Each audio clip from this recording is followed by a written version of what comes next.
Eu que sou agradecido desse honroso convite que me foi feito para estar com as irmãs. Graças a Deus pelo tempo que vocês têm gasto estudando essa epístola aos Hebreus. Ela realmente é de uma riqueza ímpar no Novo Testamento, entre todos os livros do Novo Testamento.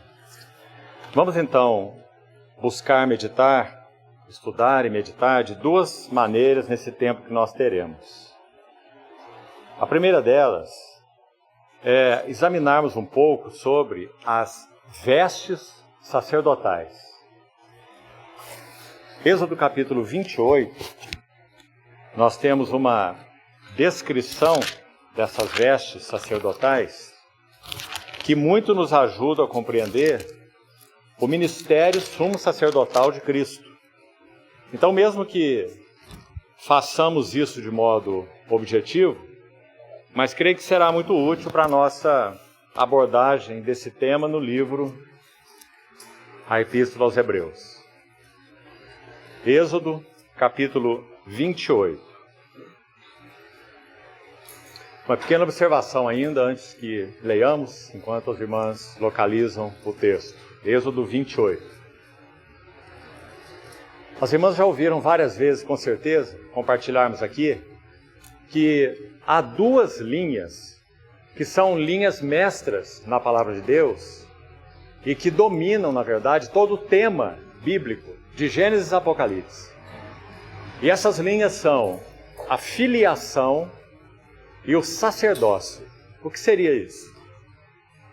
Tudo que Deus quis comunicar na sua palavra, pelo Espírito Santo, na Bíblia, é, por um lado, a respeito do significado da filiação, ou seja, Deus criou o homem para que então ele pudesse ter uma condição e uma realidade de comunhão com ele, única em todos ou entre todos os seres criados.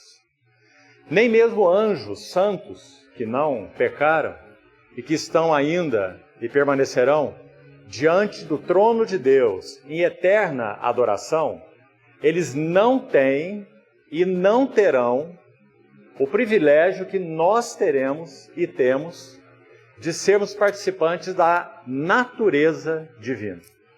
Isso é a primeira coisa tão sublime que precisamos manter sempre viva dentro de nós. Filiação.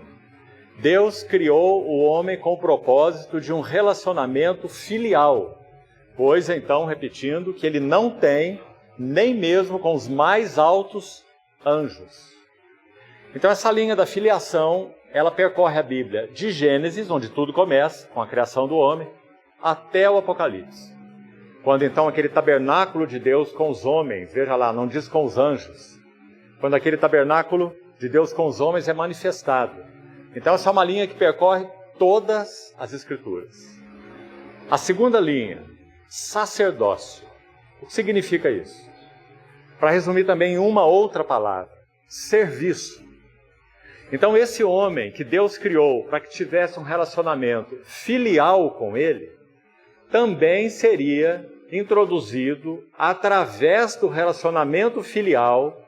Então a filiação vem primeiro, é nessa ordem, mas possuindo, se tornando coparticipante da natureza divina, ele então poderia servir a Deus em uma condição e em uma realidade que, de novo, nem mesmo os anjos o servem.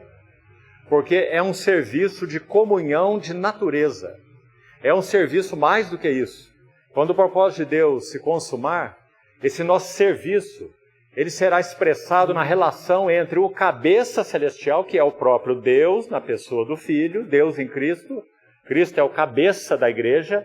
A igreja é o seu corpo. Essa relação só existe entre Cristo e a igreja, não existe entre Cristo e nenhuma outra criatura, e como já falamos, com nenhum outro anjo, querubim, serafim, arcanjo, ou seja o que for. Então a relação de serviço a Deus seria uma relação de serviço baseada na filiação. Então é claro que seria uma relação de serviço infinitamente maior do que qualquer outro tipo de serviço que qualquer outro ser criado possa prestar ao Senhor. Então, vamos primeiro guardar essas duas coisas bem firmes no nosso coração, não é só para hoje. é para a nossa compreensão da Bíblia e da beleza do significado dessas duas linhas de ouro, chamemos assim, que percorrem as Escrituras. Agora ainda, um detalhe mais. Creio, pela informação que tive, que as irmãs estão chegando aí, no capítulo 5 de Hebreus, né? E ali no capítulo 5, versos 5 e 6, teremos tempo depois para olhar com calma, 2 versos são citados endossando o sumo sacerdócio de Cristo, do Filho. Hebreus 5,5 diz assim: Tu és meu filho, eu hoje te gerei. Então olha a filiação aí, a primeira linha que nós mencionamos, né? Nós somos filhos e participamos da natureza divina por causa do Filho e no Filho. Sem essa relação com Ele, nunca seríamos filhos, porque só Ele é o Filho. Ele é o Filho unigênito, né? Nele, apenas nele, habita corporalmente toda a plenitude da divindade. Então nunca teríamos acesso à filiação, a não ser no Filho.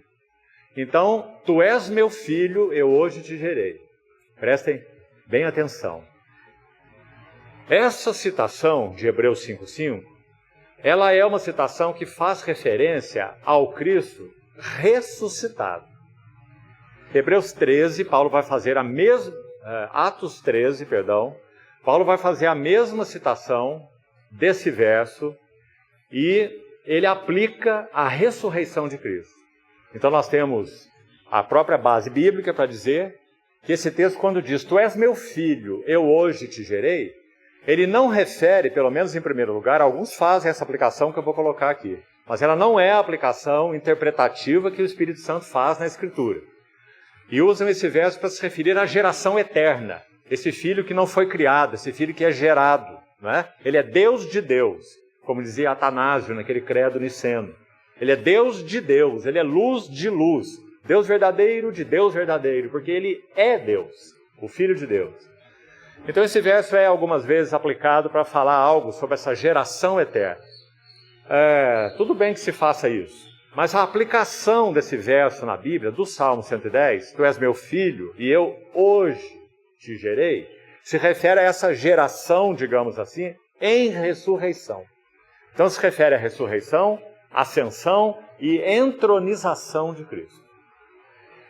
Por referência ou por consequência, esse hoje do livro de Hebreus, que penso os irmãos certamente já passaram por esse hoje aí algumas vezes, esse hoje se refere em Hebreus no hoje da entronização.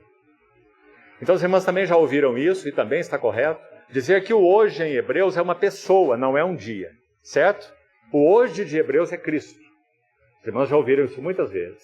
Agora, mais especificamente falando, o hoje em Hebreus é o Cristo entronizado. Não apenas a pessoa de Cristo. Por exemplo, a pessoa humana de Cristo não é o hoje de Hebreus, certo? O Cristo que exerceu seu ministério humano, esse não é o hoje de Hebreus. É claro que é o mesmo Cristo. Mas a ênfase do hoje no livro de Hebreus é, repetindo, o Cristo entronizado. Porque ele então inaugurou esse dia baseado no qual toda a criação de Deus será renovada e restaurada. E dentre a criação de Deus, a criação caída, é claro, qual é a primeira parte, digamos assim, que tem sido renovada? Qual é? A igreja. Nós somos primícias para ele. Nós somos regenerados, participantes da natureza divina. Então a igreja é primícias dessa restauração de Deus que se consumará na vinda do nosso Senhor Jesus, com o milênio, o reino milenar, e após o reino milenar, e a nova Jerusalém, com novos céus e nova terra, nos quais habita a justiça. Então vamos manter isso em mente, por enquanto. O hoje de Hebreus é o hoje do Cristo entronizado, mais do que do Cristo encarnado, ou do que do Cristo humano, certo?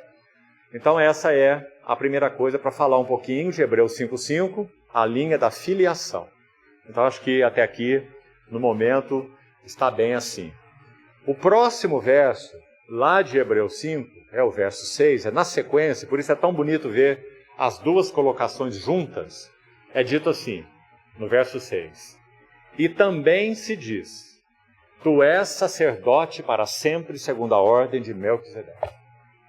Então os irmãos estão vendo a beleza dessa relação, dessa citação em Hebreus? Veja o que o autor de Hebreus está fazendo. Ele está dizendo que o Filho eterno, ele é o sacerdote eterno. Então, essas duas linhas que compartilhamos, filiação e sacerdócio, elas são mais do que em qualquer outro livro da Bíblia, elas são explicadas na Epístola aos Hebreus. Então vamos pensar de novo, concluindo o que já falamos. Se são as duas linhas de ouro das Escrituras, filiação e sacerdócio, e se elas são explicadas como em nenhum outro lugar, assim como Hebreus, então veja a importância desse livro, não só no Novo Testamento, mas em toda a Bíblia. Ele é simplesmente singular, maravilhoso, único. E o foco principal dele, nessas duas linhas, o seu foco principal é a segunda. É que Cristo é o sumo sacerdote. Mas ele também fala, e não pouco, sobre a questão filiação. Aliás, o livro abre com isso, não é assim? Havendo Deus, outrora, falado muitas vezes, parcial, um falar fragmentário, não era final, não era definitivo, era temporário, havendo falado muitas vezes e de muitas maneiras aos pais pelos profetas, nestes últimos dias. Últimos dias é uma expressão do Novo Testamento que se refere ao tempo da encarnação do Verbo até a segunda vinda do nosso Senhor Jesus. Ou seja, o tempo entre a primeira vinda e a segunda vinda é chamado na Bíblia de últimos dias. Então, nesses últimos dias, ele nos falou em um filho, seria assim o texto literal. Ou seja, o filho fala por causa da comunhão de vida, de natureza, de caráter, de tudo que ele tem com o seu pai. Por isso falar através de anjos, como foi com Moisés, como foi no tempo do Velho Testamento, né? Mediadores, anjos. O falar através dos pais, o falar através dos profetas, foi um falar fragmentário, temporário, incompleto. Então, aí estão as duas linhas, Hebreus 5, versos 5 e 6. Tu és meu filho, tu és sacerdote para sempre. Então vamos a Êxodo 28, o texto que pedimos para as irmãs abrirem. O que vamos fazer aqui é selecionarmos os elementos principais dessas vestes sacerdotais e explicarmos em breves palavras o que eles significam. E por quê? Porque o encargo maior dessa tarde juntos é chegarmos a esse ministério sumo sacerdotal celestial de Cristo. Temos um sumo sacerdote celestial assentado no trono que vive para interceder por nós. Hebreus 7, 25. É considerado por muitos estudiosos de Hebreus como sendo o verso chave dessa epístola. Ele pode salvar totalmente os que por ele se chegam a Deus, porque ele vive sempre para interceder por eles. Então é um ministério sacerdotal, ou sumo sacerdotal, celestial de Cristo. Essa é a ênfase principal de Hebreus, é onde vamos chegar. Mas para que nós apreciemos, como nossa irmã abrindo a reunião disse exatamente isso, apreciemos a beleza dessa pessoa mediadora, desse sumo sacerdote eterno, inculpável, sem mácula, separado dos pecadores, feito mais alto do que os céus, para que nós apreciemos a glória, a dignidade, a beleza dessa pessoa, esse texto tipológico, alegórico até podemos dizer, de Êxodo 28, vamos ajudar a ver através das peças de vestimentas do sumo sacerdote, algo das glórias do eterno sumo sacerdote. Irmãs, esse é o motivo desse texto estar aqui. Pense comigo, de que valeria para nós, o povo da nova aliança, sabermos quais são as peças da paramenta do sumo sacerdote? Qual seria o proveito para nós? Não somos judeus, não tem templo, não tem sacrifício, não tem sacerdotes, não temos mediadores entre nós e Deus. Vivemos numa era completamente diferente. Qual seria a utilidade para nós do que está aqui? Não é? É porque graças ao Senhor. Paulo diz assim escrevendo aos Romanos, Romanos 15. Tudo que outrora foi escrito, para o nosso ensino foi escrito. Ou seja, todos os 39 livros do Velho Testamento, eles têm uma finalidade, e nós sabemos qual é. Nosso Senhor ressuscitado, caminhando com aqueles discípulos de Emaús, falou isso para eles, né? Ele tomou as Escrituras, lhes expôs as Escrituras, e tudo que a respeito dele estava escrito, na lei, nos profetas e nos salmos. Não é?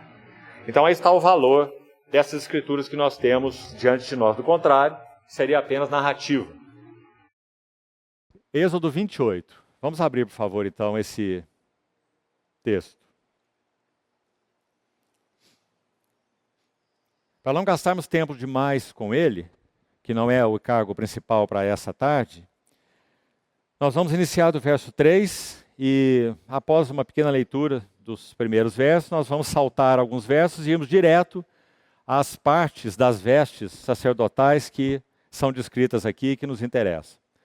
Então, o capítulo 28, verso 3, diz assim: Falarás também a todos os homens hábeis, a quem é enchido o espírito de sabedoria, que façam vestes para Arão, uma figura clara, linda, óbvia de Cristo, porque ele foi o primeiro sumo sacerdote, né? Na ordem, claro, designada por Deus através de Moisés, excluindo Melquisedeque, é óbvio. Então, façam vestes para Arão, verso 3, para consagrá-lo, para que, veja aqui, me ministre o ofício sacerdotal. Que bonito esse me, não é? Porque aí está Arão, figura de Cristo, que ministra então o ofício sacerdotal a quem? A Deus, o Pai. Ele é o nosso sumo sacerdote diante de Deus. Por isso a nossa posição, queridas irmãs, é tão segura, é tão deleitável, não é? É tão singular. Ele ministra a Deus, me ministre, disse o Senhor, o ofício sacerdotal. As vestes, pois, que farão são estas, verso 4. Um peitoral, uma estola sacerdotal, uma sobrepeliz ou manta, uma túnica bordada, mitra e cinto. Farão vestes sagradas para Arão, teu irmão, e para seus filhos, para me oficiarem como sacerdotes. Tomarão, vamos lá então, ouro, estofo azul, púrpura e carmesim, 3 cores, e linho fino, ou linho fino retorcido, como vai dizer o verso seguinte. E farão, número 1, uma estola sacerdotal. Ou, segundo outras versões, éfode. Éfode. O que seria esse éfode? Seria aquele manto mais externo em toda essa paramenta. Sobre esse éfode, ou sobre essa estola, só tinha mais um outro elemento aqui na frente, no peito, que vai ser descrito mais tarde, nós vamos chegar lá, chamado peitoral do juízo. Mas o peitoral do juízo era pequeno assim. Ele era quadrado, de iguais dimensões, um quadrado apenas, com 12 pedras que o sumo sacerdote levava no seu peito, todas as vezes que ele entrava no Santíssimo, no dia da expiação, Levítico 16, é descrito, uma vez por ano. Então ele levava esse peitoral do juízo, pequeno, com as 12 pedras, que estava acima da estola sacerdotal.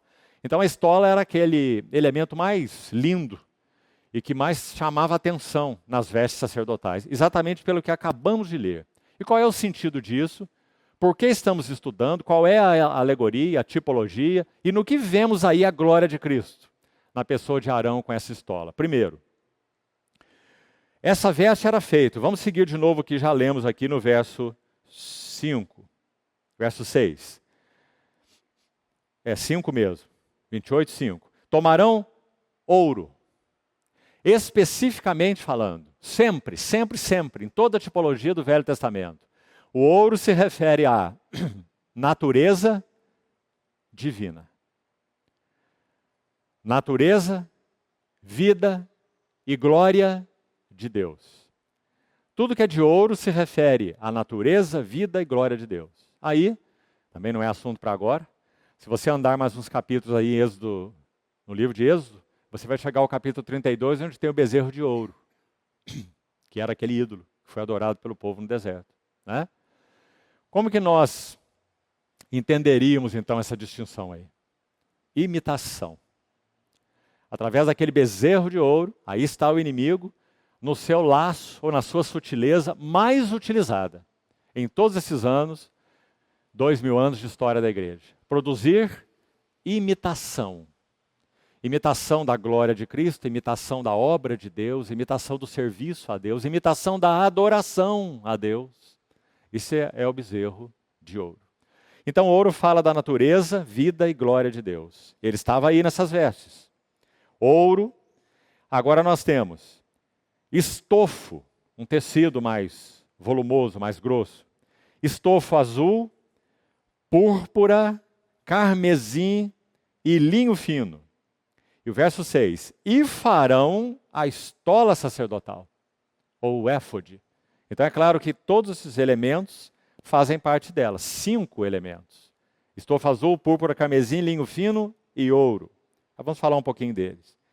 O verso continua, farão a estola sacerdotal de ouro, estofo azul, púrpura, carmesim e linho fino, retorcido, obra esmerada. Rapidamente então, interpretando isso aqui. O ouro fala da natureza divina de Cristo, do nosso mediador. Já que essa veste era para quem? Era para Arão, o sumo sacerdote. Figura do nosso eterno sumo sacerdote. Então quem é ele? Ele é o Filho de Deus. Ele é Deus, Deus mesmo, Deus com Deus. O Deus unigênito que está no seio do Pai é quem o revelou. Agora, o que mais é ele? Muito interessante que nós temos mais 4 elementos aí, além do ouro. E os 4 vão nos falar da maravilhosa e santa e perfeita humanidade dele. Ouro, divindade. Um único elemento para representar sua divindade. E 4 elementos para representar sua humanidade. Estofo azul, sempre também, na tipologia do Velho Testamento, o azul fala daquilo que é celestial, eterno. Azul. O segundo, púrpura. Púrpura fala daquilo que é real, no sentido de reinado, de regência, de governo. Os reis e nobres usavam aquelas roupas púrpuras. Aliás, porque esse material era caro, muito caro para ser obtido, além de fino.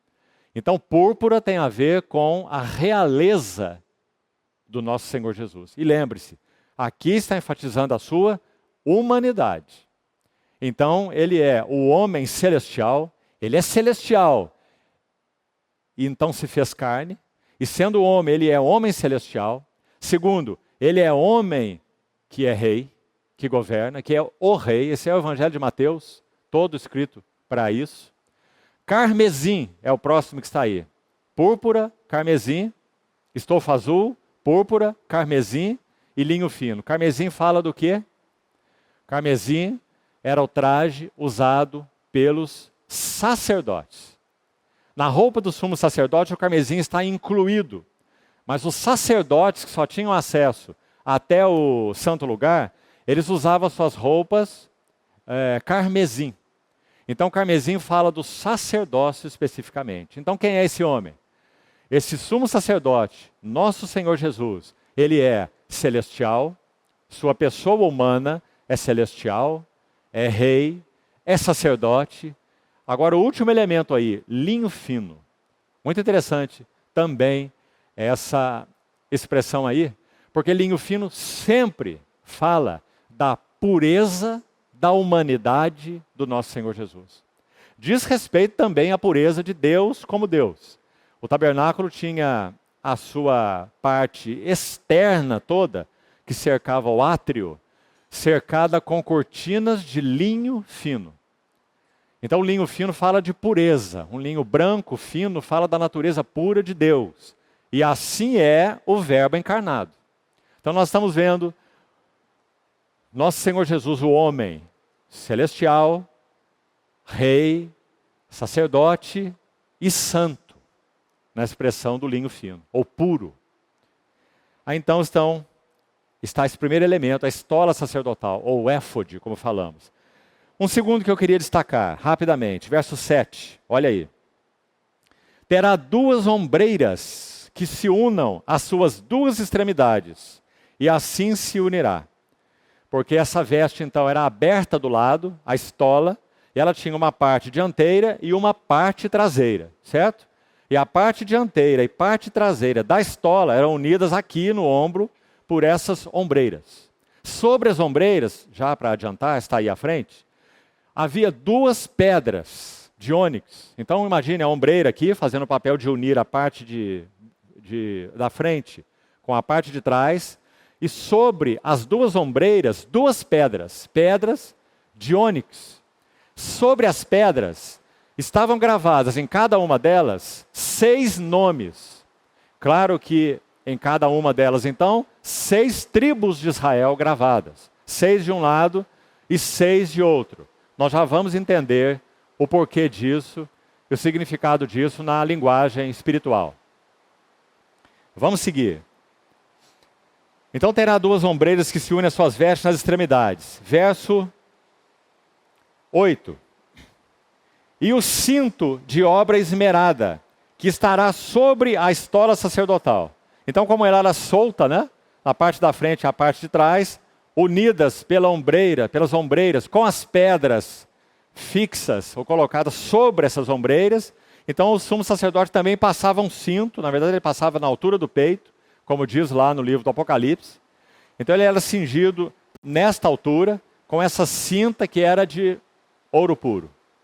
Mais um elemento nessa vestimenta.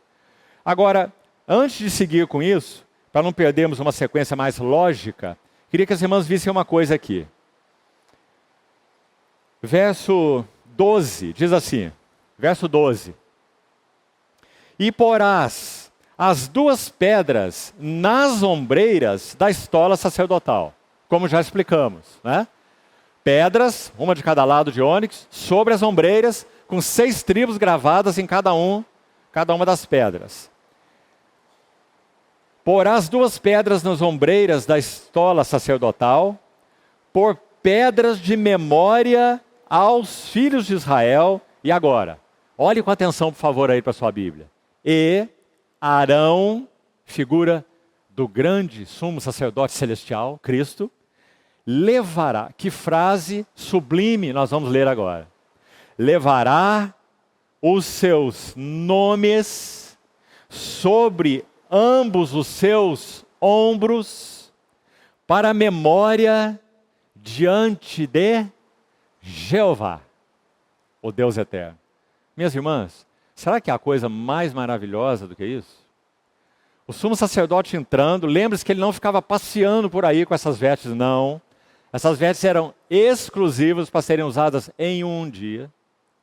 No dia da expiação, quando ele entraria no Santo dos Santos com sangue, que tipifica, claro, o sangue derramado do nosso Senhor Jesus, aspergiria o propiciatório, que literalmente significa o assento da misericórdia, ilasterion, assento de misericórdia. Ali, ele aspergiria o sangue. E ele representa, é claro, estamos vendo, o próprio Senhor Jesus adentrando o Santo dos Santos, que não é terreno, já que ele nem da tribo de Levi era nosso Senhor, ele era da tribo de Judá. Então ele adentrou o verdadeiro tabernáculo que Deus erigiu e não o homem. É o que está escrito lá em Hebreus, capítulo 10, né? Capítulo 8. Então, quando ele entrava no Santo dos Santos vestido dessa maneira, o que nós estamos vendo? Primeira coisa importante aí. Leve para a sua meditação a beleza do final desse verso 12. Levará sobre ambos os seus ombros para a memória diante do Deus eterno, Yahvé, os nomes dos filhos de Israel. Queridas irmãs, essa é a segurança, a bem-aventurança, a certeza que nós temos que o verdadeiro sumo sacerdote, que adentrou o verdadeiro santuário, na presença do único Deus e que vive para interceder por nós, ele tem, sim, gravado nos seus ombros os nomes daqueles que o confessaram e ainda o confessarão até que ele venha nessa terra. E ele tem guardado para memória diante do Senhor. Essa palavra memória também aí é tão linda. Deus, o Deus eterno, Yahvé, ele está dizendo, desses nomes, eu nunca me esquecerei. Nas palavras de Apocalipse, esses nomes eu jamais apagarei do livro da vida, por causa do ministério sacerdotal do nosso Senhor Jesus. Então esse é o sentido das ombreiras aqui com as 12 pedras. Vamos seguir. O cinto, onde nós paramos. Cinto é um símbolo constante nas Escrituras de serviço. Cinto. E o cinto é de ouro. Veja bem. O que isso significa? Que esse sumo sacerdote, ele é o servo dos interesses de Deus e das necessidades do povo. Isso também gostaria que as irmãs guardassem muito bem. Porque desde o capítulo 2 de Hebreus, se vocês já repararam, isso vem sendo dito. Capítulo 2 de Hebreus, verso 17, vocês já estudaram? Diz que o nosso Senhor Jesus é misericordioso e fiel, sumo sacerdote, nas coisas referentes a Deus, mas não só isso. O verso termina assim, e para fazer propiciação pelos pecados do povo. Está vendo? Então o cinto, que fala de serviço, diz que esse servo, ele realiza 2 serviços. O primeiro serviço é exclusivamente a Deus, ou seja, se o serviço dele, agora estamos pensando no nosso Senhor, e vale aqui para esse também, para Arão. Se o serviço deles, coloquemos assim, não fossem aceitáveis, podemos dizer que os 2 seriam seriamente reprovados por Deus. Primeiro que o nosso mediador humano, Jesus, ele não poderia ser o nosso mediador. Ele teria sido reprovado por Deus no seu serviço, né? Ele nem mesmo poderia ser ressuscitado dos mortos, porque ele seria reprovado.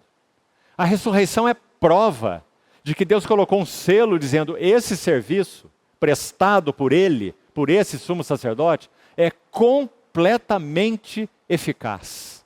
É completamente satisfatório. A quem? Sumo sacerdote nas coisas referentes a Deus.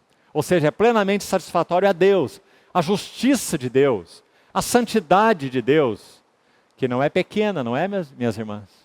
A santidade de Deus. O que estava, nós vamos chegar lá, escrito na mitra desse sumo sacerdote? Na lâmina de ouro, o que estava escrito? Santidade ao Senhor. Então, a justiça de Deus, a santidade de Deus e a glória de Deus. A minha glória eu não a darei a outrem. Justiça, santidade e glória do Deus eterno foram completamente satisfeitas pelo serviço deste mediador, o nosso Senhor Jesus. Então, o cinto de ouro, repetindo, ele é o servo dos interesses de Deus, mas ele é o servo das necessidades do homem. E somente ele pôde unir esses 2 polos. As demandas de Deus, ligadas à sua justiça, à sua santidade e à sua glória. E sabe o que essa demanda de Deus demandava? Que todos os homens fossem condenados. Porque todos pecaram e carecem da glória de Deus. É isso que demanda a justiça de Deus. Não é argumento de Paulo em Romanos? Não há um justo, não há sequer um. Todos são reprováveis. Todos a uma se fizeram inúteis. Não há quem entenda, não há quem pratique o bem. Esse é o veredito diante das demandas de Deus. Mas graças a Deus, o Verbo, Deus de Deus, luz de luz, se fez carne. Homem, assumiu natureza humana, vestiu o estofo azul, púrpura, carmesim, o linho fino, colocou as ombreiras, colocou os nomes sobre elas, colocou o peitoral com 12 nomes no seu peito, já vamos chegar lá, e entrou no santuário. Hebreus 9 vai dizer, obtendo uma eterna redenção. Então, esse é o significado do cinto. Vamos para o próximo, verso 15. Farão, ou farás também, Êxodo 28, 15. Farás também o peitoral do juízo. Chegamos nele aí, já explicamos por antecipação, né? É dito então que ele será de obra esmerada, conforme a estola sacerdotal farás, de ouro, estofa azul, púrpura, carmesim e linho fino retorcido, exatamente o mesmo material da estola, Só que ele seria usado aqui, assim, pequeno ele era, suficiente para se colocar 4 fileiras de 3 pedras cada uma, tipificando as 12 tribos de Israel. Agora, aqui nós já vamos ver outra frase maravilhosa. Deixa eu me localizar aqui. Vamos saltar para o verso 28. Olha lá. Se referindo a ela mesma, a ele mesmo, ao peitoral do juízo. E ligarão o peitoral com as suas argolas, as argolas da estola sacerdotal. Por que será esse detalhe está registrado? Significa, já vimos o que essa estola fala, né? Da humanidade sublime do verbo encarnado, já vimos, ouro, estofa azul, púrpura, carmesim, linho fino. Unida com essa humanidade preciosa, estava esse peitoral do juízo com as 12 pedras. E unido o peitoral com a estola de um modo inseparável. A frase que veremos logo adiante vai nos ajudar a ver a beleza disso. Ou seja, esse elemento peitoral do juízo, que ele entraria no santuário com ele em todo o dia da expiação, seria inseparável do seu serviço sacerdotal, tipificado por aquela estola. A estola é o elemento chave no serviço sacerdotal. Por isso, ela é descrita primeiro. Ela é a paramenta mais importante. E nós já explicamos por quê. Porque fala realmente dessa humanidade da pessoa humana e gloriosa do nosso Senhor Jesus. Certo? Então vamos seguindo lá no 28, onde estamos. Ligarão então o peitoral com as suas argolas, as argolas da estola sacerdotal, por cima com uma fita azul, para que esteja sobre o cinto da estola sacerdotal, era unida aqui, o cinto estava em altura de peito, né? Então ela era unida nessa altura, argolas aqui, para uni-la à estola. E continua assim, final do verso 28. Nunca o peitoral se separará da estola sacerdotal. Certo? Mas tem mais aqui. Vamos seguir. Assim Arão de novo levará os nomes dos filhos de Israel no peitoral do juízo, composto então de 12 pedras. O que diz agora? Olha essa frase, irmãs. Sobre o seu coração. Que coisa mais linda. Porque nós já lemos no verso 12, não é? Parte final, que as 12 tribos estariam escritas em 12 pedras, verso 12, veja aí, e carregadas sobre ambos os seus ombros, para a memória diante do Deus eterno. Agora está dizendo que as mesmas 12 tribos que estão tipificadas aí no peitoral do juízo, elas estarão sobre o seu coração, verso 29, quando entrar no santuário, que era apenas, como falamos, uma vez por ano, no dia da expiação. Estarão ali para quê, então? De novo, para memória diante do Senhor continuamente. Aqui temos que parar um pouco, não é? Ombros e peito. A figura está claríssima, né? O peito não precisamos fazer força nenhuma para interpretar, porque está escrito aí, sobre o seu coração, né? Amor, sobre seu coração, amor de aliança. Ombros também não precisamos fazer esforço nenhum para interpretar. Sempre na Bíblia fala de suportes. A ideia, por exemplo, de suportai-vos uns aos outros, descrita em Efésios 4, é exatamente essa, de colocarmos os ombros embaixo uns dos outros, para sermos suportes. Então aí está essa representação magnífica. Uma coisa ainda que eu queria dizer sobre ela. Você também já ouviu isso, então eu queria enfatizar. Preste atenção. Nosso mediador celestial maravilhoso. Ele é mediador e intercessor apenas para a igreja. Ele não é intercessor para o mundo. Será que isso é verdade? João capítulo 17. A oração sumo sacerdotal de Cristo, como é chamado. Ele diz assim: não rogo, não intercedo pelo mundo, mas pelos que me deste do mundo, porque são teus. O Senhor não olha para o mundo, para aqueles que não creem nele, e diz assim: são teus. É só a igreja que ele diz ao Pai, são teus. Aliás, ele disse isso algumas vezes na oração sacerdotal, né? Os que me deste. Essa expressão, ele usa mais de uma vez lá.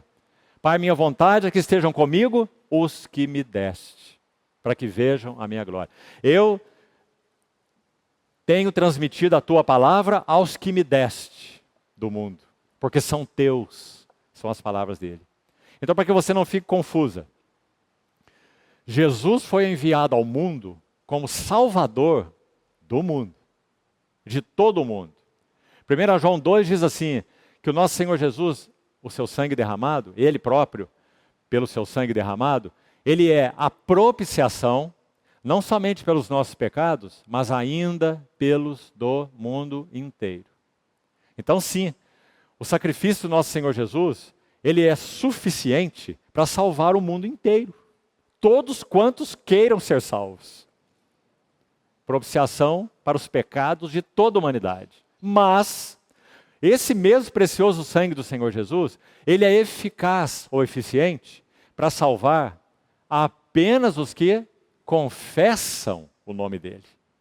E são esses que confessam o nome dele, se com a tua boca confessares a Jesus como Senhor, e no teu coração creres que Deus o ressuscitou dentre os mortos, será salvo. Então, esses que são salvos, os que confessam o nome dele, é por esses que ele intercede. Isso é muito importante ficar claro por causa da beleza disso.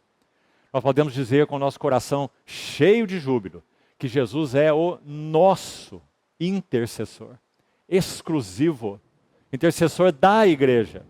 Então, aí está o significado das pedras no ombro. Ele entrava no santuário com as 12 tribos sobre os seus ombros. E aí nós temos alguns versos em Hebreus para nos ajudar com isso, né? Temos que seguir. Mas um deles eu já citei aqui, considerado talvez o verso-chave. Ele vive sempre para interceder pelo mundo? Não, por eles. Aqueles que nele creem, né?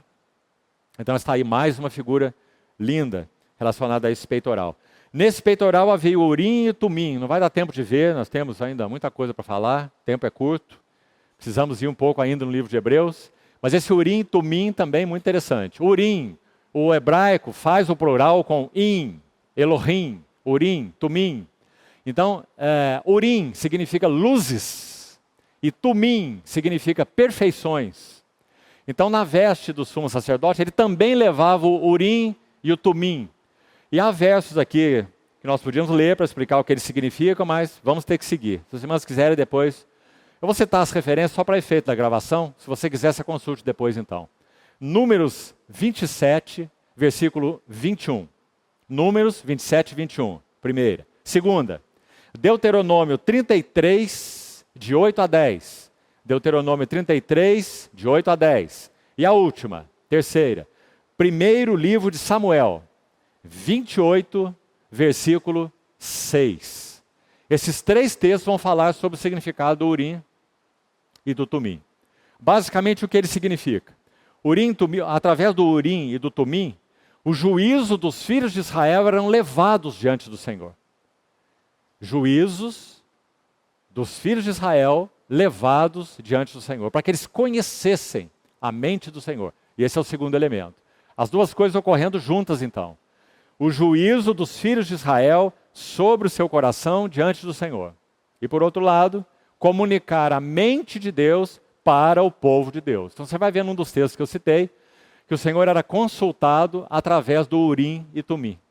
E é dito em um dos textos que o Senhor não poderia ser consultado, porque ali não estava o Urim e o Tumim. Então, por um lado, para levar o juízo, dois sentidos, por outro lado, para revelar a mente de Deus. Quem é, segundo a linguagem espiritual, então, do Novo Testamento, o nosso Urim e o nosso Tumim?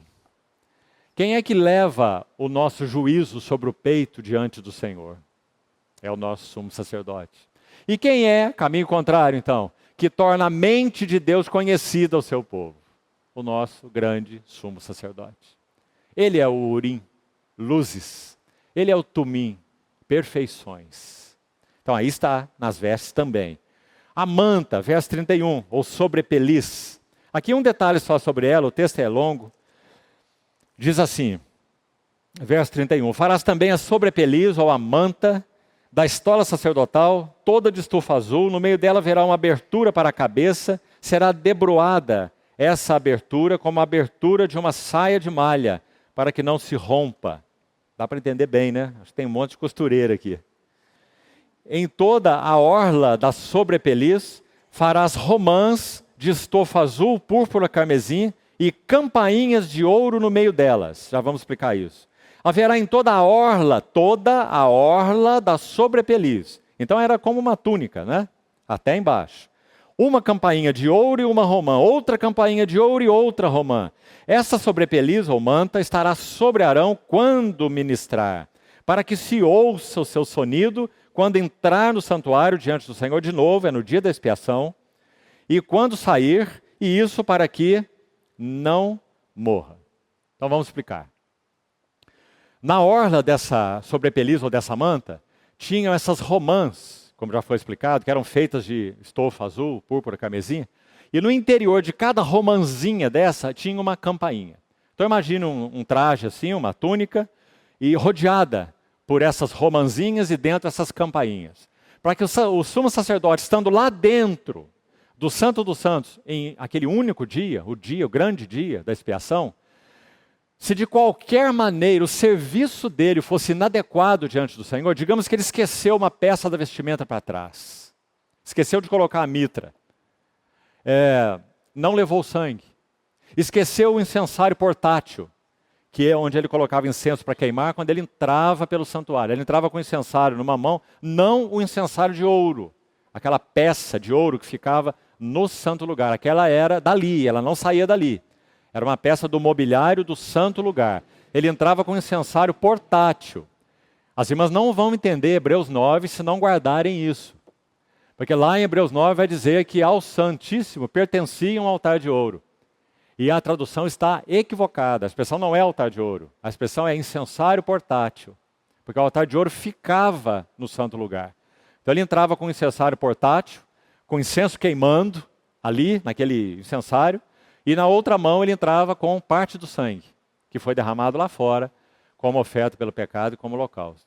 Então, ele entrava assim. Se ele esquecesse qualquer desse elemento, quando ele entrasse no santuário, ele seria fulminado diante do Senhor. Porque ele prestou um serviço parcial, inadequado, indecente, inaceitável ao Senhor. Então, enquanto ele estivesse andando ali, fazendo o que ele tinha que fazer, queimando incenso, derramando sangue, diante da Shekinah do Senhor, que se manifestava ali, só ali, então os que estavam de fora saberiam que ele estava vivo e que o serviço estava sendo aceitável. Então, do que fala essas romãzinhas com as campainhas dentro dela? Primeira coisa, um testemunho.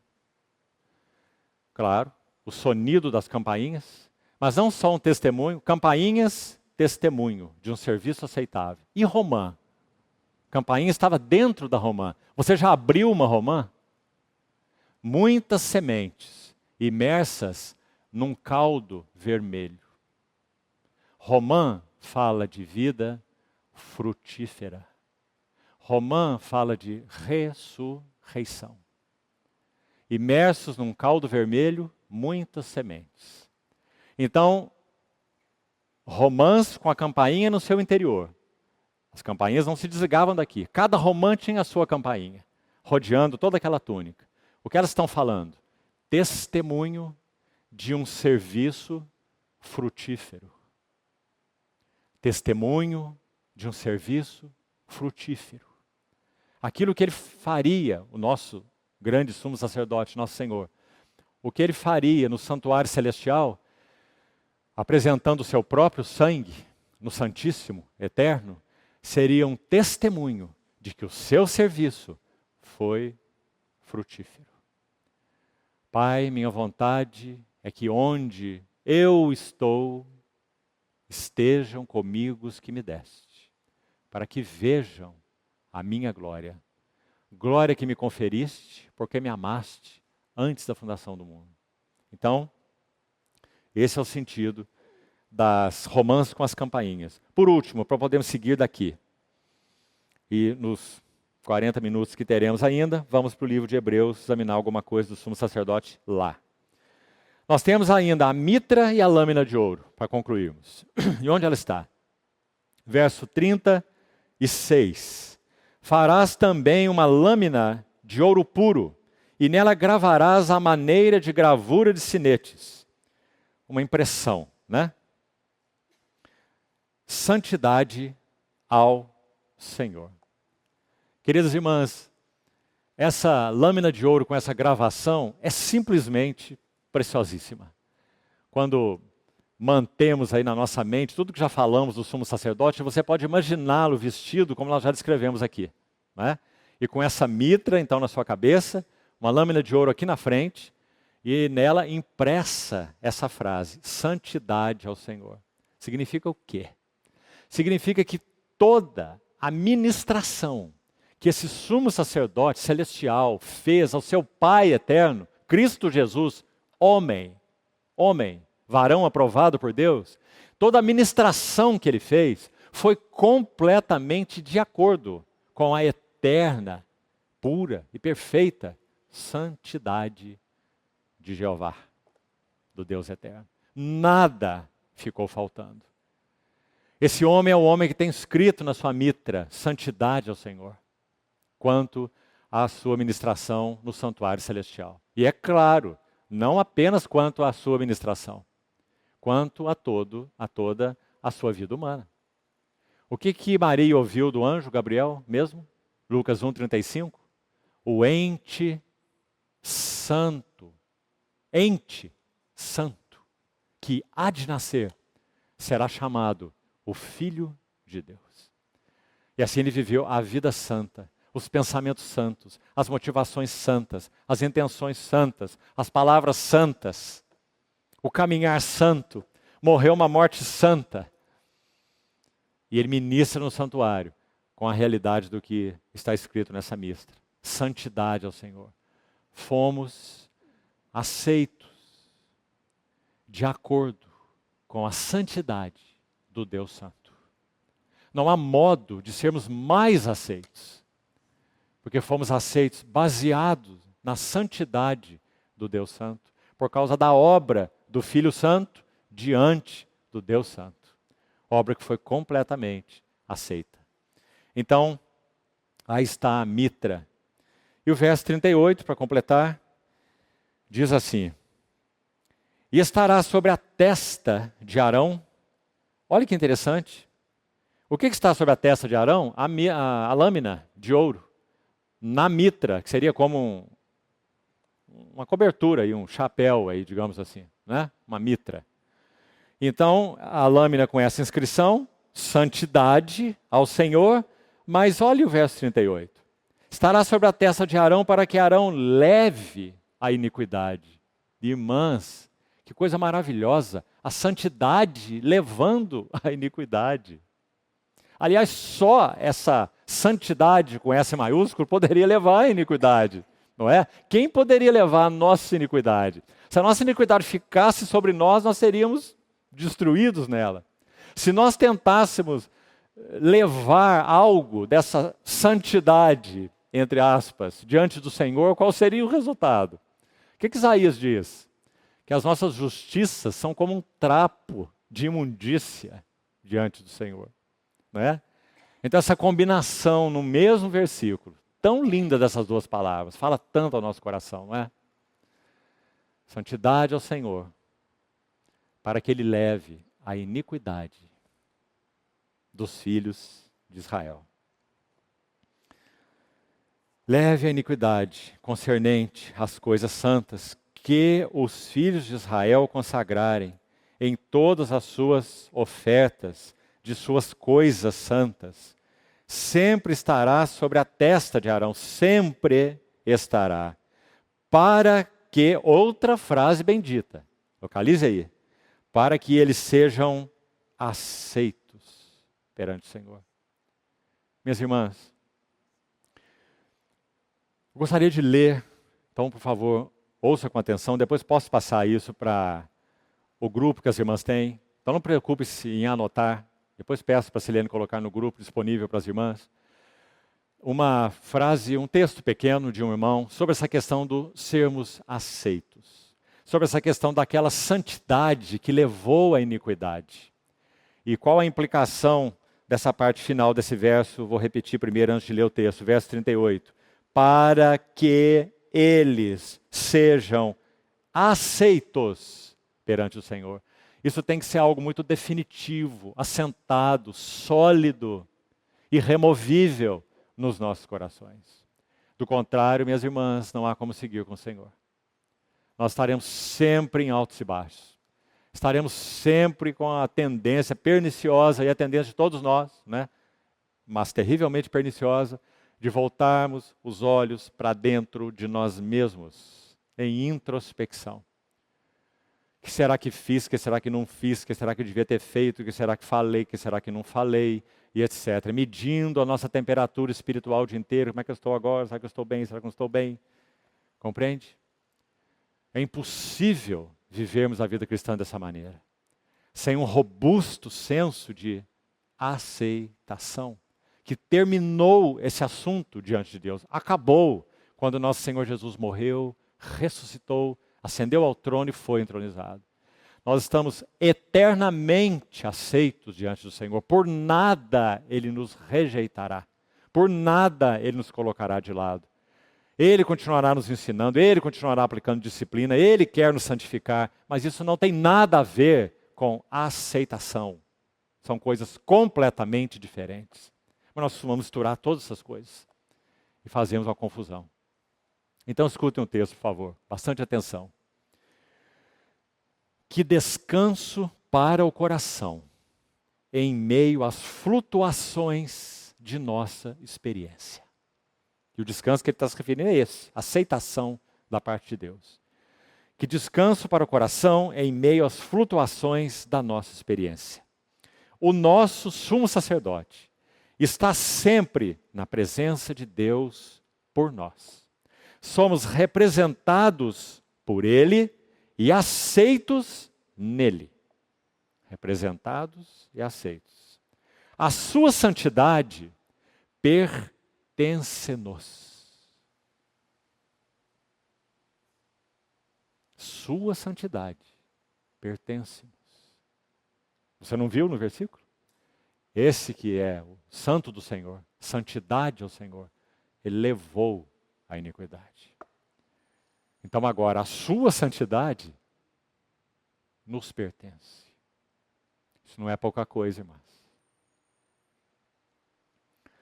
Quanto mais profundamente conhecermos a nossa própria vileza e fraquezas, tanto mais experimentaremos a verdade humilhante que em nós não habita bem algum. E mais fervorosamente bendiremos o Deus de toda graça por esta verdade consoladora. 2 pontos. Sempre estará sobre a testa de Arão para que eles sejam aceitos perante o Senhor. Qual o significado dessa mesa sem isso? Onde estarão as ações de graças? Graças pelo quê? Onde estarão os vivas de júbilo? Se nosso coração não é robusto nesse assunto de aceitação. Que júbilo, que alegria, que segurança, que descanso, que ações de graças.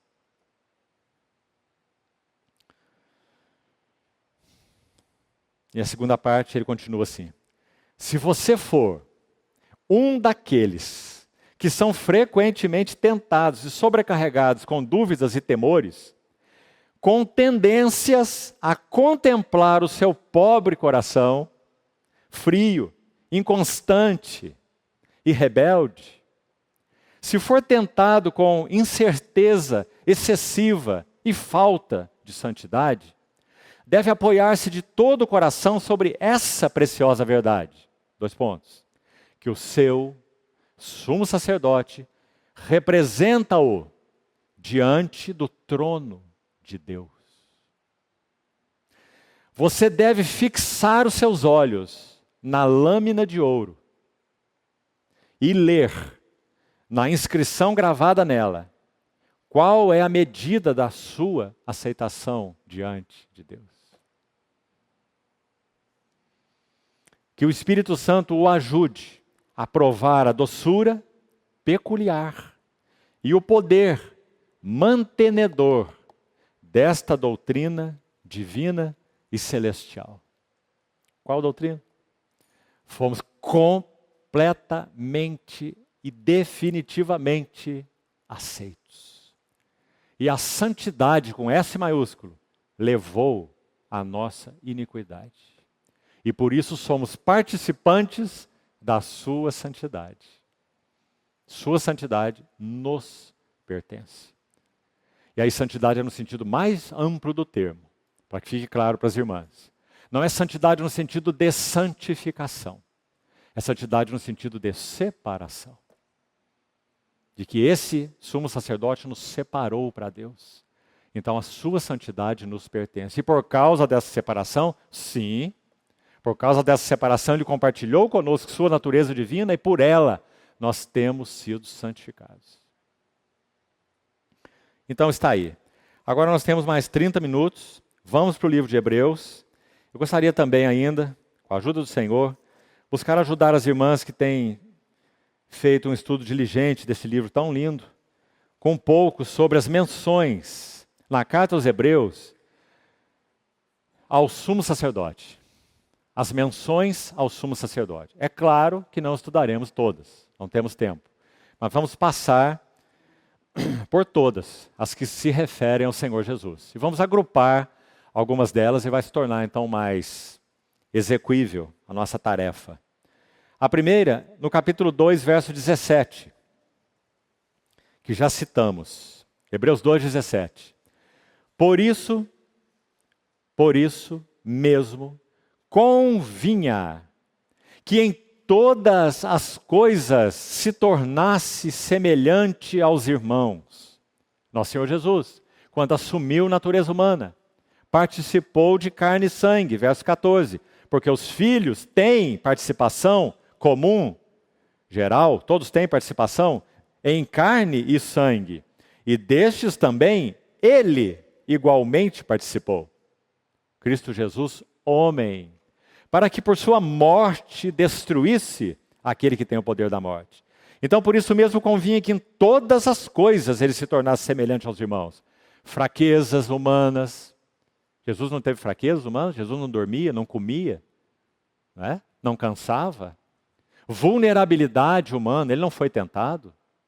Tentado em todas as coisas, a nossa semelhança, mas sem pecado. Tentado como homem nenhum pode ser. Porque quando um homem que é pecador por natureza, ele cede à tentação, isso infelizmente ocorre. Quando ele cede à tentação, ele já perdeu a experiência do significado do poder da tentação. Os irmãos estão entendendo? Só se compreende o poder da tentação quando se resiste à tentação. Quando se cai na tentação, já foi vencido. Nosso Senhor Jesus foi tentado 33 anos e meio como homem em todas as áreas. E ele nunca pecou. Nem dolo algum se achou na sua boca. Foi o homem que resistiu ao diabo, à tentação, à carne, ao ego, a viver para si mesmo. Então, todas as coisas, ênfase importante nesse verso 17 de Hebreus 2, ele se fez semelhante aos irmãos, para ser misericordioso, graças a Deus, mas também fiel. Nas coisas referentes a Deus, já falamos isso, no início do tempo aqui. E para fazer propiciação pelos pecados do povo. Uma via dupla, Esse sumo sacerdote foi completamente fiel nas coisas santas, nos referia a Deus, para que a justiça, a santidade, a glória de Deus fossem perfeitamente satisfeitas por um homem, que foi o que sempre Deus buscou. Foi o que ele buscou em Adão e não obteve, não poderia obter na descendência de Adão, já que todos pecaram e carecem da glória de Deus. Então o verbo se faz carne, homem, assume natureza humana, em todas as coisas semelhante aos irmãos, E ele responde às demandas da justiça, santidade e glória de Deus. Então ele é fiel nas coisas referentes a Deus. Olha aí. Mas também ele é misericordioso e fiel, digamos, nas coisas referentes aos homens. Ou para fazer propiciação, graças a Deus por essa palavrinha aí, linda, pelos pecados do povo.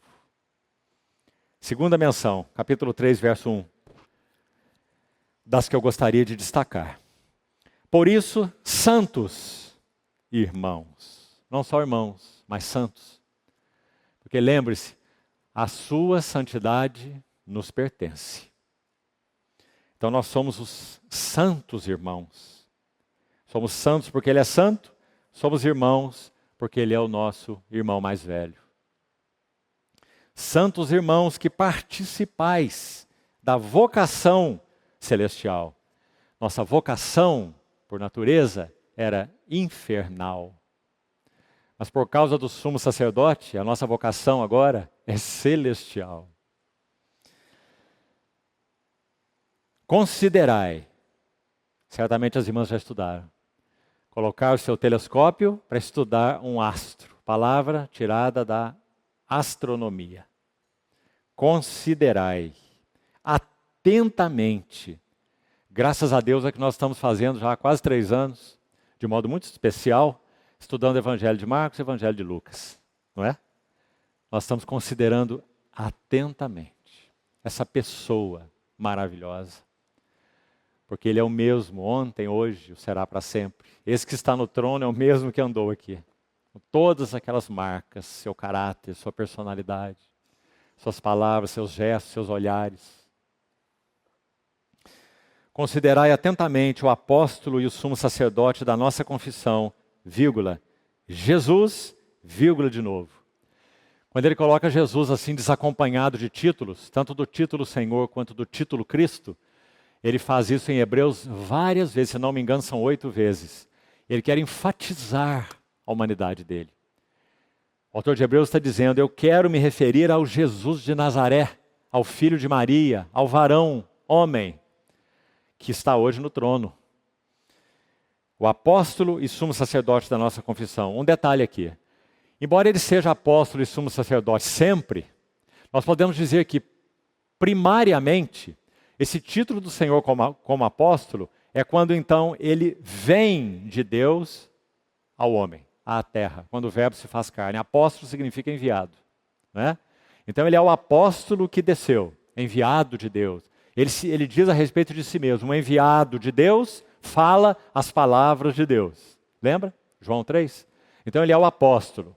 Agora, o sumo sacerdote, prioritariamente, a ênfase principal é porque ele faz o caminho contrário. Ele é aquele que então, tendo sido enviado como apóstolo, cumpriu a sua missão e então ascendeu aos céus. Está sentado à destra da majestade nas alturas e é o eterno sumo sacerdote. Então qual é a ênfase principal de Hebreus? A partir do capítulo 4, verso 14, foi onde as irmãs começaram a estudar essa ênfase. Está no 4:14 em diante, onde ela começa a ser descrita. É a ênfase de que Jesus é o grande sumo sacerdote celestial.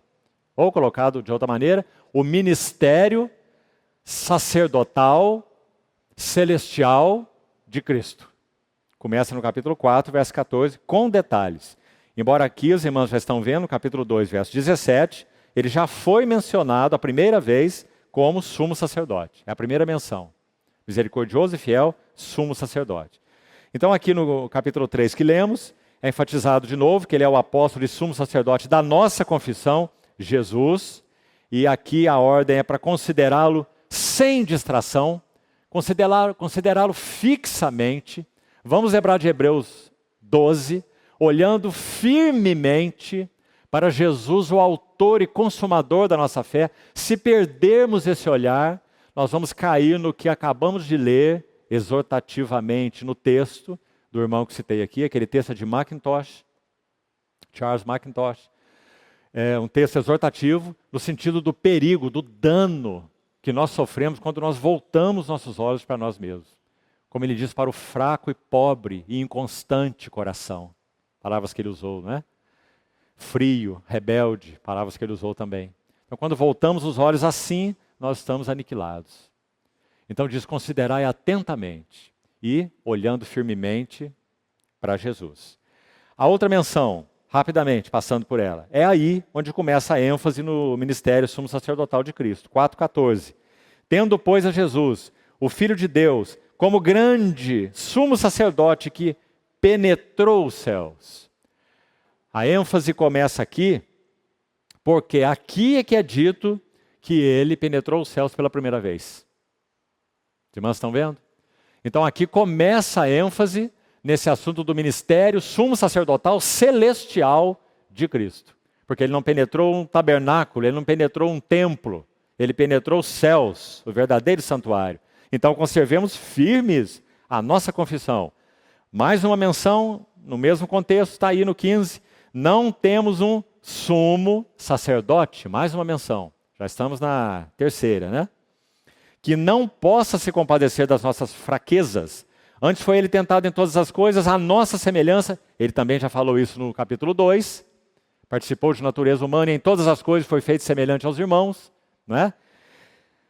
Então, ele foi tentado em todas as coisas, a nossa semelhança, mas sem pecado. Então, acheguemo-nos ou aproximemo-nos confiadamente junto ao trono da graça. Lindíssima expressão. Porque você vai encontrar em Hebreus 8, dizendo que Jesus, o Jesus ressurreto e ascenso, ele se assentou à destra do trono da majestade. Trono da majestade, é o trono santo, é o trono de Deus, é o trono do Deus eterno. Trono da majestade, quem poderia sentar lá, senão ele? Né? Então agora você combina essas expressões, do capítulo 8, verso 1 com essa.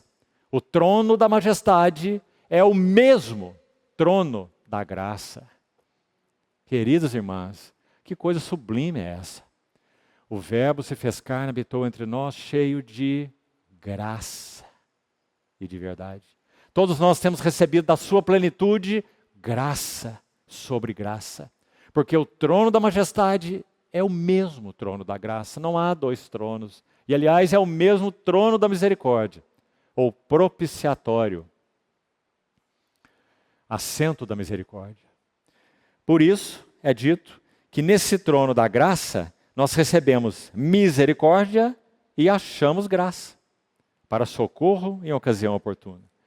Ainda no capítulo 5, olhe quantas menções. Número 4 já. Todo sumo sacerdote, sendo tomado dentre os homens, é constituído nas coisas concernentes a Deus a favor dos homens, para oferecer assim dons como sacrifícios pelos pecados. Dons, em Hebreus, se refere particularmente a ofertas sem sangue, ou incruentas. E ofertas, ou sacrifícios, se refere a ofertas cruentas, ou animais, né, que são sacrificados. Então, por isso, diz dons e sacrifícios separados, aí em duas palavras. Primeiro requisito, queria fazer esse destaque, mas mais um pouquinho já estamos concluindo.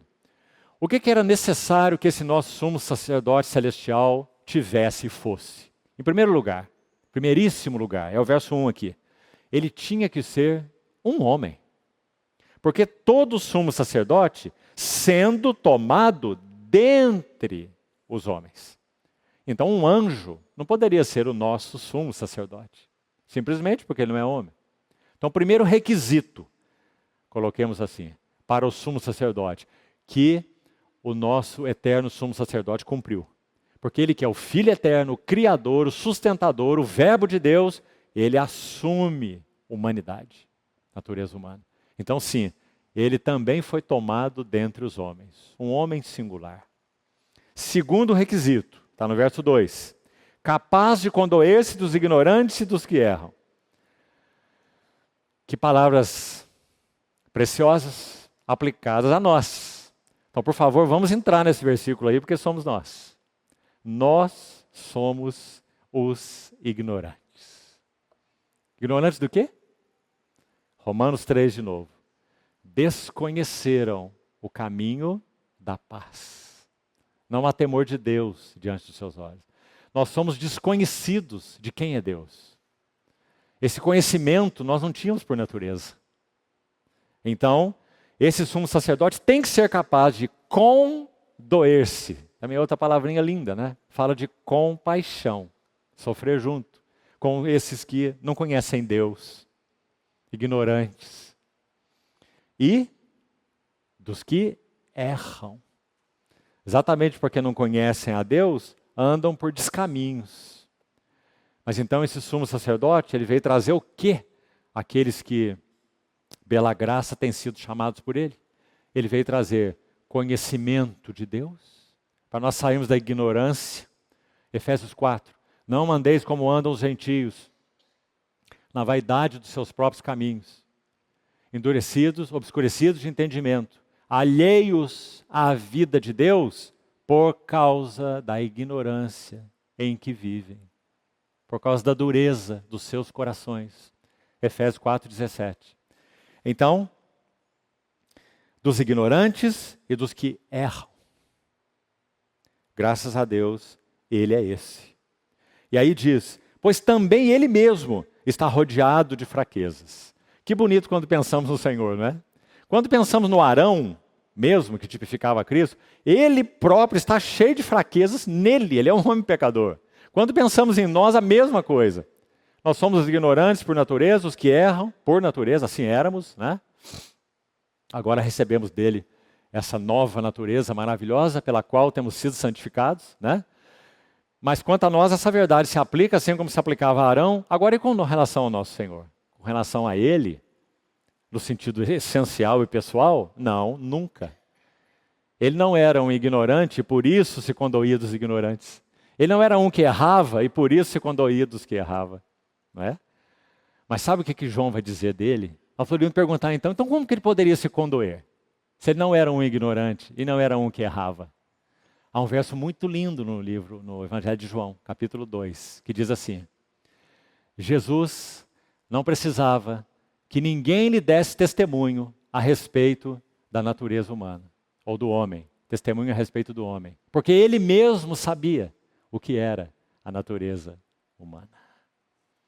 Então, meus irmãos, para conhecer a debilidade e a vulnerabilidade da natureza humana, não é necessário que andemos em pecado. É só necessário que sejamos homens e que sejamos tentados. E o nosso Senhor Jesus era homem e foi tentado em todas as coisas, a nossa semelhança, mas sem pecado. Então, sim, ele é capaz de condoer-se dos ignorantes e dos que erram. A tentação de Cristo não foi uma historinha no deserto. Foi uma dura provação no deserto, para que ele se desviasse dos caminhos de Deus. Manda que essas pedras se transformem em pães, atira-te daqui lá embaixo. Tudo isso eu te darei se prostrado me adorares. Não é? Qual é o foco principal? Ande nesse caminho, no seu caminho próprio, ande no seu caminho, faça o seu caminho. Né? Então está aí mais uma qualificação desse sumo sacerdote. Olha o 3. E por essa razão deve oferecer sacrifícios pelos pecados, assim do povo como de si mesmo. Aqui é um requisito por contraste. Claro que o nosso Senhor Jesus nunca ofereceria sacrifício pelos seus pecados. Ele não é um pecador, né? Ele ofereceu pelos nossos pecados. Então aqui é um requisito por contraste, porque ele foi capaz de oferecer sacrifícios pelos pecados, não foi? Só que pelos pecados de outros, e não pelos seus próprios, já que ele não os tinha. 4, e último requisito. Ninguém toma, pois, esta honra para si mesmo, senão quando chamado por Deus, assim como aconteceu com Arão. Graças ao Senhor, o nosso sumo sacerdote também cumpriu esse requisito. Ele não se ofereceu para ser o sumo sacerdote. Ele foi designado por Deus para ser o sumo sacerdote. Aliás, o Salmo 110 profético, que já citamos, que está aí logo em seguida, vai dizer exatamente isso. Olha lá, verso 5. Hebreus 5:5. Assim também Cristo, a si mesmo não se glorificou para se tornar sumo sacerdote. Compreendeu? Mas aquele que lhe disse, tu és meu filho, eu hoje te gerei, já falamos, gerado em ressurreição. Esse hoje é o hoje da entronização. E, como em outro lugar também diz, tu és sacerdote para sempre segundo a ordem de Melquisedeque. Assim ele foi chamado, assim ele foi selecionado, assim ele foi designado por Deus e não por si mesmo. Então está aí, verso 10, ainda aí nesse capítulo, tendo sido nomeado por Deus, mais uma vez, olha aí, ele foi nomeado por Deus, sumo sacerdote segundo a ordem de Melquisedeque. Capítulo 6, verso 20, já estamos terminando. Mais uma menção. Eu sei que as irmãs vão passar por esses textos aí com detalhes, mas a intenção é que possam obter alguma ajuda. Capítulo 6, verso 20 é outra menção lindíssima, porque aqui é dito que esse sumo sacerdote, ele penetrou os céus e ele é precursor. Alguém que fez um caminho à frente de todos. Precursor. Cursou o caminho à frente de todos. Por isso ele é chamado de capitão da nossa salvação no capítulo 2 de Hebreus. Ou autor da salvação. A ideia lá é essa de capitão ou de fonte da nossa salvação, Hebreus 2. Então, aqui é dito assim, capítulo 6, verso 19, que essa esperança proposta nós temos por âncora da alma, segura e firme. Ele está se referindo à esperança, do verso 18, esperança proposta. Esperança não é, estritamente falando, uma pessoa, certo, irmãs? Esperança é uma virtude, certo? Esperança é um atributo. Mas olha o que o autor dessa carta vai fazer. Ele vai unir essa esperança à pessoa do nosso Senhor Jesus. E vai dizer sim, Paulo diz, escrevendo para Timóteo a mesma coisa, ele diz que Cristo Jesus é a nossa esperança. Não diz que ele nos deu esperança, mas que ele é nossa esperança. E aqui ele vai fazer a mesma coisa. Ele vai dizer que essa esperança que nos foi proposta, nós a temos, essa esperança, como uma âncora para as nossas almas, segura e firme, e que penetra além do véu. Ora, qual é a esperança que penetrou além do véu? O verso 20 vai explicar. Aonde? Jesus. Jesus. Aí está a esperança que penetrou o véu. Jesus, como um precursor, entrou por nós, tendo se tornado, e aí está a menção, sumo sacerdote. Para sempre, segundo a ordem de Melquisedeque. Então aqui está mais uma menção, já não sei nem que número é mais, acho que é a sexta ou a sétima, que denota o sumo sacerdote, além do véu, sendo um precursor. Vamos para outra, capítulo 7, verso 26. Para que você depois com calma, então, possa reunir todas essas menções e meditar, e orar, e se admirar, e adorar o Senhor, porque esse é o nosso sumo sacerdote. Capítulo 7, verso 26. Com efeito, nos convinha um sumo sacerdote, assim como este, santo, inculpável, irrepreensível, sem mácula, separado dos pecadores, no meio dos pecadores, feito um com os pecadores, condoendo-se dos pecadores, mas separado dos pecadores. Não é maravilhoso? E finalmente, por causa da sua ressurreição e ascensão, e entronização, ele foi feito mais alto do que os céus. E por isso ele não tem necessidade como sumo sacerdote, mais uma menção nesse contexto, né? De oferecer todos os dias sacrifício, primeiro pelos seus próprios pecados, depois pelos pecados do povo, porque ele fez isso uma vez por todas, quando a si mesmo se ofereceu. Porque a lei constitui sumos sacerdotes a homens sujeitos à fraqueza.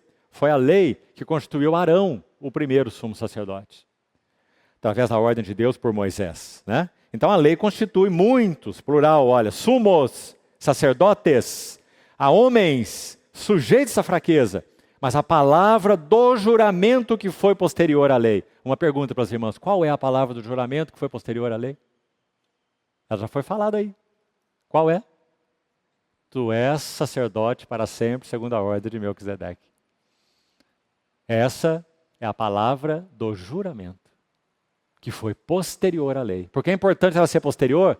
Porque se os sumos sacerdotes que foram instituídos a partir de Arão, fossem suficientes para realizar as intenções de Deus para com seu povo, uma redenção eterna, uma purificação perfeita de pecados, então por que haveria essa ordem posterior?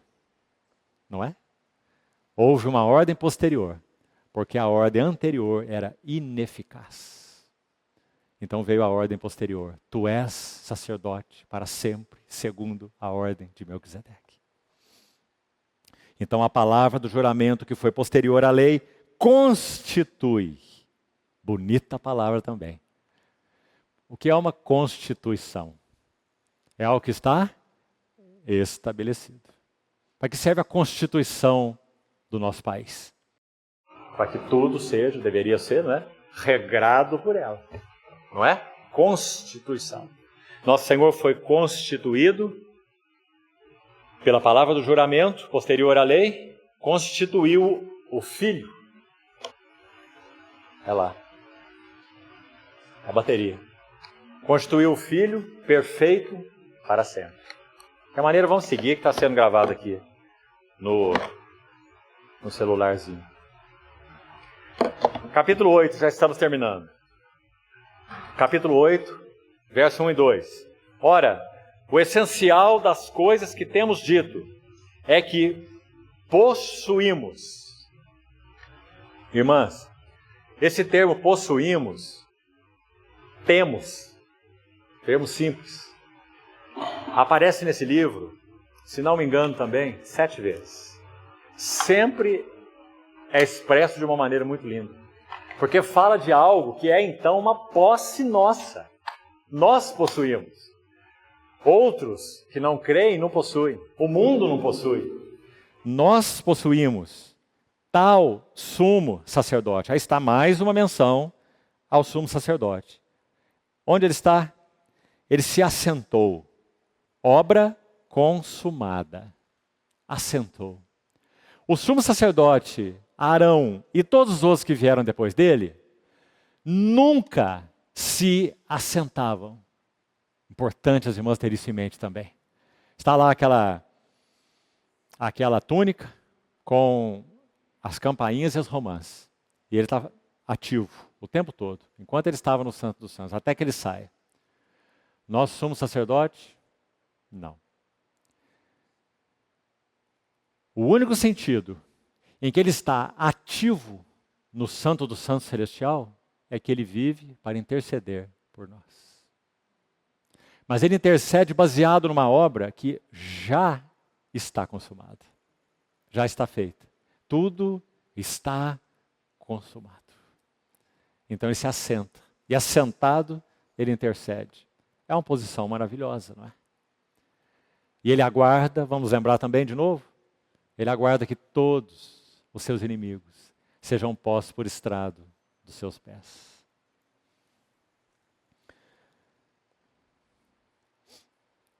Verso 2, para completar esse contexto, está sentado aí como ministro do santuário e do verdadeiro tabernáculo. Verdadeiro tabernáculo, por que essa expressão aí?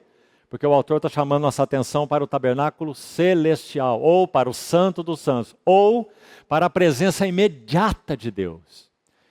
Guarde isso. Presença imediata de Deus. Quando o livro de Hebreus fala sobre o Santíssimo, o Santo dos Santos, ele fala sobre, celestial é claro, ele fala sobre a presença imediata de Deus. Então não é um espaço geográfico em si mesmo, é uma realidade espiritual. Diz que o Senhor Jesus adentrou esse santuário e está na presença imediata do Deus Santo e Glorioso. Então ele é ministro do santuário e do verdadeiro tabernáculo que o Senhor erigiu e não o homem. O tabernáculo celestial. Presença imediata de Deus, em cuja presença o nosso mediador está, e o nosso intercessor, e em cuja presença também nós estamos. Então nós também estamos incluídos nesse verdadeiro tabernáculo aí, que é o tabernáculo de Deus com os homens, que tem o nosso Senhor Jesus como mediador. Verdadeiro tabernáculo. Linda expressão. O que ele ministra para esse tabernáculo? Versos 10, 11 e 12. Na experiência, nós começamos de trás para frente. Verso 12. Esse ministro do santuário e do verdadeiro tabernáculo, que o Senhor erigiu e não o homem, ele ministra perdão de pecados e perdão absoluto. Dos seus pecados eu jamais me lembrarei. Purificação de pecados. É o que ele ministra. Segunda coisa, verso 11. Ele ministra conhecimento do Senhor. Nós não seríamos mais os ignorantes, como já citamos. Nós seríamos aqueles que conhecem a Deus. Todos me conhecerão. Então isso ele ministra também. Não é ele que tem ministrado a nós o conhecimento de Deus? Apenas ele o pode, através do ensino do Espírito Santo, né? E por último, verso 10. Então nós andamos de trás para frente na experiência. Começa com perdão de pecados, depois vamos para o conhecimento de Deus. E no 10, nós temos o que no 10? Que lindo, irmãs. Nós temos a palavra de Deus impressa nas nossas mentes e no nosso coração. Eu as inscreverei. E eles serão o meu povo, eu serei o seu Deus. Vida de união com Ele. Essas são as ministrações do ministro do santuário. E o último, e terminamos. Vamos ser pontuais, temos 3 minutos para 5. Capítulo 9, verso 11. A última menção. Esse é o capítulo que descreve o tabernáculo, mostrando que o tabernáculo era uma figura de coisas celestiais. Tremendo capítulo. Então no verso 11 diz assim, Hebreus 9, 11. Quando, porém, veio Cristo. Até o verso 10 é o primeiro tabernáculo. Olha o verso 1. Ora, a primeira aliança também tinha preceito de serviço sagrado e tinha o seu santuário terrestre. Então ele é descrito de 1 a 10, o santuário terrestre, em detalhes. E no 11, vai mostrar qual que é o verdadeiro tabernáculo.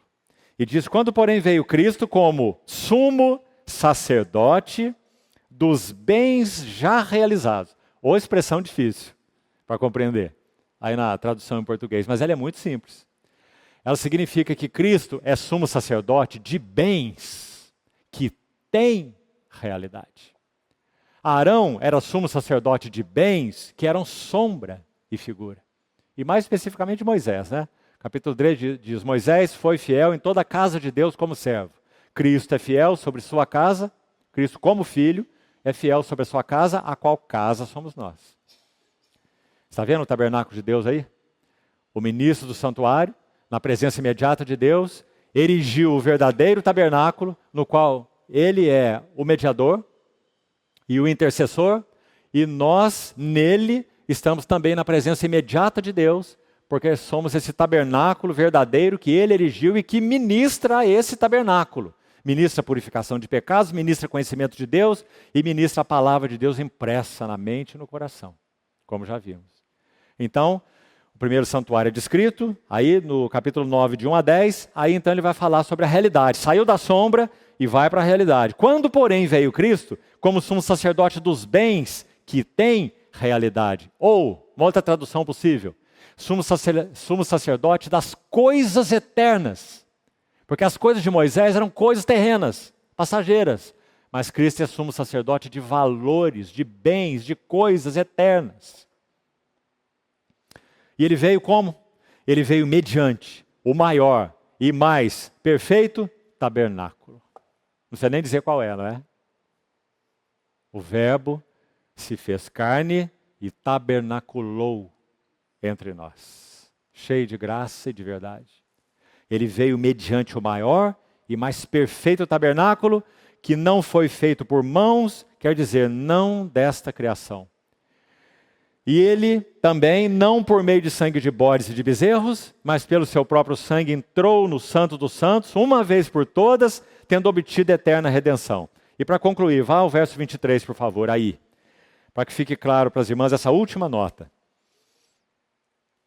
O que significa esse entrou no Santo dos Santos que acabamos de ler no verso 12? Ele entrou no Santo dos Santos. O que é isso?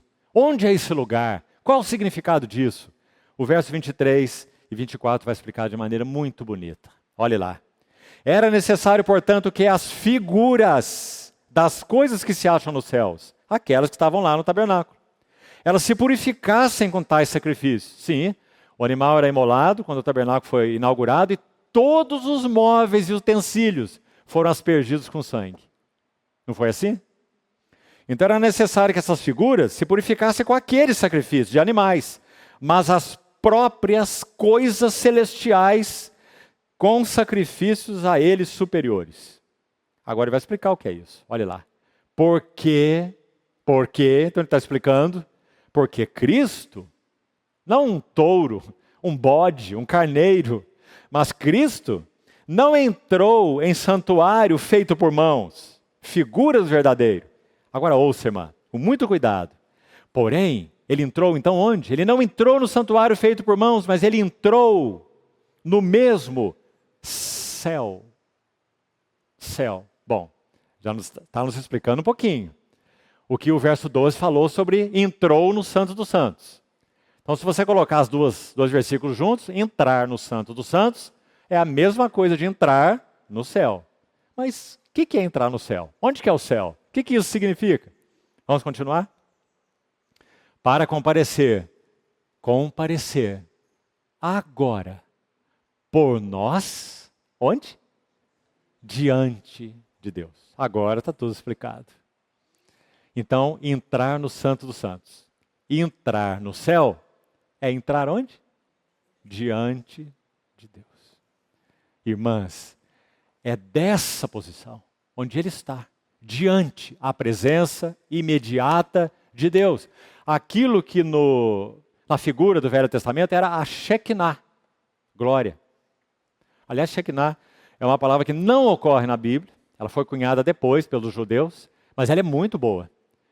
A palavra hebraica Shekinah significa presença. Então, nosso Senhor Jesus intercede por nós a partir dessa Shekinah, essa presença imediata de Deus. E é daí que Ele vive sempre para interceder por nós. Agora, minhas irmãs, esse lugar, sobretudo, não é geográfico. Ele é atemporal. Ele é eterno. Nós podemos dizer, Ele é. Compreende o que eu quero dizer? Nós podemos pensar em o céu, em diante de Deus, como algo que está lá, para cima das nuvens. Porque não está se referindo a um céu atmosférico, e nem a um céu geográfico. Está se referindo à habitação de Deus.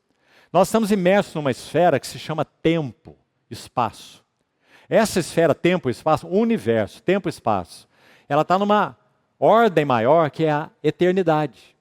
O tempo virá em que tempo e espaço serão recolhidos como um vestido velho. Então nós entraremos, ou nós sairemos dessa limitação e nós entraremos no que a Bíblia chama de diante de Deus. Nós que pertencemos ao Senhor. Então essa é uma realidade do já, do agora. E isso precisa ficar muito bem gravado nos nossos corações. Não é uma realidade que será, é uma realidade que é. Acima e além de todo o tempo. Amém? Vamos então orar para nós terminarmos.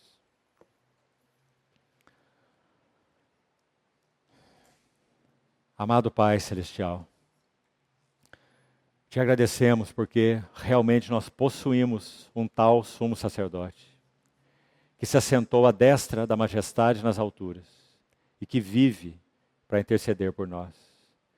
Suplicamos que avancemos em tudo o que isso significa, em termos de confiança, alegria, descanso, ações de graças para os nossos corações.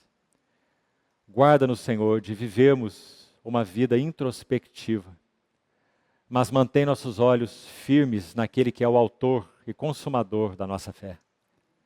Queremos ver as glórias de nosso grande sumo sacerdote assentado à destra da majestade e assim prosseguirmos, desembaraçando-nos de todo o peso e do pecado que tenazmente nos assedia e correndo a carreira que nos está proposta. Muito obrigado, Senhor, pela Tua santa palavra escrita, guardada por todos esses séculos. E pedimos que o Senhor a grave também nos nossos corações, para que possamos viver por meio dela, porque carecemos dela mais do que do pão. Assim nós oramos agradecidos, no precioso nome do Senhor Jesus. Amém.